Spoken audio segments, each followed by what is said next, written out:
ಜೈ ದುರ್ಗಾ ಮಾತಾ. ಆತ್ಮೀಯರೇ, ನಿಮ್ಮೆಲ್ಲರಿಗೂ ನನ್ನ ನಮಸ್ಕಾರಗಳು. ನೀವು ಒಂದು ಪ್ರಶ್ನೆಯನ್ನು ನನ್ನ ಕೇಳಿದ್ರಿ. ಅಮಾವಾಸ್ಯೆ ದಿನ ಹೆಣ್ಣು ದೇವರಿಗೆ ಮಡ್ಲಕ್ಕಿಯನ್ನು ಕೊಡಬಹುದಾ ಅಥವಾ ಕೊಡಬಾರ್ದಾ?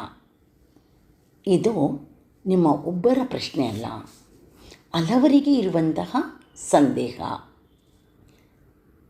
ಅಮಾವಾಸ್ಯೆ ದಿನ ಮಡ್ಲಕ್ಕಿನ ಕೊಡೋದ್ರ ಬಗ್ಗೆ ಸಾಮಾನ್ಯವಾಗಿ ಕೊಡಬಹುದು, ನಿಷೇಧ ಅಲ್ಲ. ಆದರೆ ಕೆಲವು ಆಚಾರ ಪರಂಪರೆಗಳ ಪ್ರಕಾರ ಒಂದು ಸಣ್ಣ ಸಣ್ಣ ವ್ಯತ್ಯಾಸಗಳಿದೆ.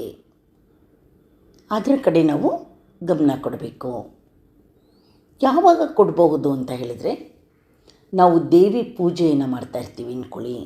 ದುರ್ಗೆ, ಲಕ್ಷ್ಮಿ, ಕಾಳಿ ಮಾಡುವಾಗ ಅಥವಾ ಮನೆಯಲ್ಲಿ ಏನಾದರೂ ಪೂಜೆಗಳನ್ನು ವಿಶೇಷವಾಗಿ ಇಟ್ಕೊಂಡಿದ್ದಾಗ ಮತ್ತು ವ್ರತದ ಸಂದರ್ಭದಲ್ಲಿ ಪಿತೃಗಳಿಗೆ ಮೊದಲು ತರ್ಪಣೆ ಮಾಡಿದ ನಂತರ ದೇವರಿಗೆ ಅರ್ಪಣೆ ಮಾಡುವಾಗ ಶುದ್ಧ ಮನಸ್ಸಿನಿಂದ ಮಾಡಿದರೆ ಯಾವ ದಿನವಾದರೂ ಒಪ್ಪಿಗೆ ಇದೆ.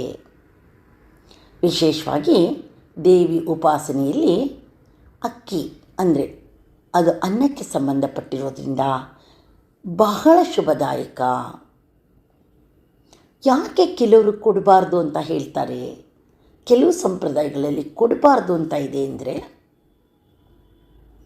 ಅಮಾವಾಸ್ಯೆಯ ದಿನವನ್ನು ಪಿತೃದಿನ ಅಂತ ನಾವು ಪರಿಗಣಿಸ್ತೀವಿ.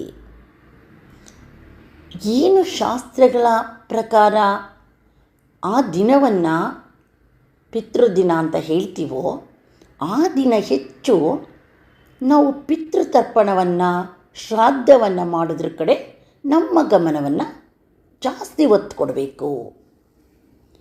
ಅದರಿಂದ ಕೆಲವರು ದೇವತಾ ಪೂಜೆ ಕಡಿಮೆ ಮಾಡಬೇಕು ಅಂತ ಹೇಳ್ತಾರೆ.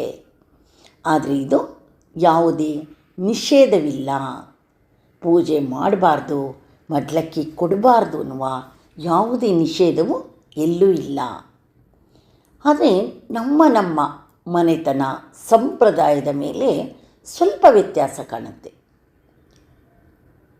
ಸರಿಯಾದ ವಿಧಾನ ಯಾವುದು? ನಾವು ದೇವಿಗೆ ಮಡ್ಲಕ್ಕಿ ಕೊಡೋದಾದರೆ ಅಮಾವಾಸ್ಯೆಯ ದಿನ ಅಂದರೆ ಬೆಳಗ್ಗೆ ಎದ್ದು ಸ್ನಾನ ಮಾಡಿ ಶುದ್ಧವಾಗಿ ಪೂಜೆ ಮಾಡಿ ಮೊದಲು ಪಿತೃಗಳಿಗೆ ನಮಸ್ಕಾರ ಮಾಡಿ ತರ್ಪಣ ಮಾಡಿದರೆ ತುಂಬ ಒಳ್ಳೆಯದು.